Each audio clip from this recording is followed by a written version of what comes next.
The compression test can tell us three things. It finds weak layers in the upper snowpack. It indicates how easy or hard it is for us to start a crack in the weak snowpack layers underneath us. The fracture character roughly indicates whether or not a crack in the weak layer is likely to propagate and potentially release a slab avalanche.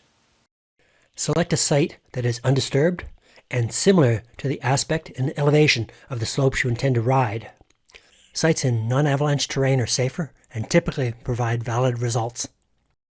I found this site that was about 105, 110, and I like that. It's thinner than average. When experienced people get caught in the backcountry, it's often from triggering a persistent weak layer to thinner than average area. Technique.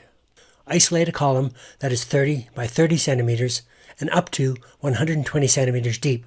To do this with a saw, cut a wedge on one side and a wider chimney on the other side. Cut down the back of the column with a saw deeper than the weak layers mentioned in the bulletin, up to a maximum of 120 centimeters. Get your partner to watch for fractures in the column. Start with 10 easy taps on the shovel blade moving from the wrist, then 10 moderate taps moving from the elbow, then 10 hard taps moving from the shoulder. In this test, during moderate tapping, there is a sudden planar fracture. The fracture surface is planar. For each weak layer that fractures, note its depth, whether the weak layer fractured during easy, moderate, or hard taps, and the character of the fracture. For more on the types of fracture character that are more often and less often associated with crack propagation, search for Vimeo fracture character. But why dig in the snowpack in the first place?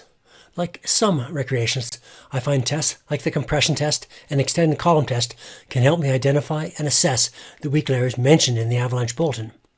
However, the bulletin, together with local observations that don't require digging, is a very effective combination to help recreationists choose terrain.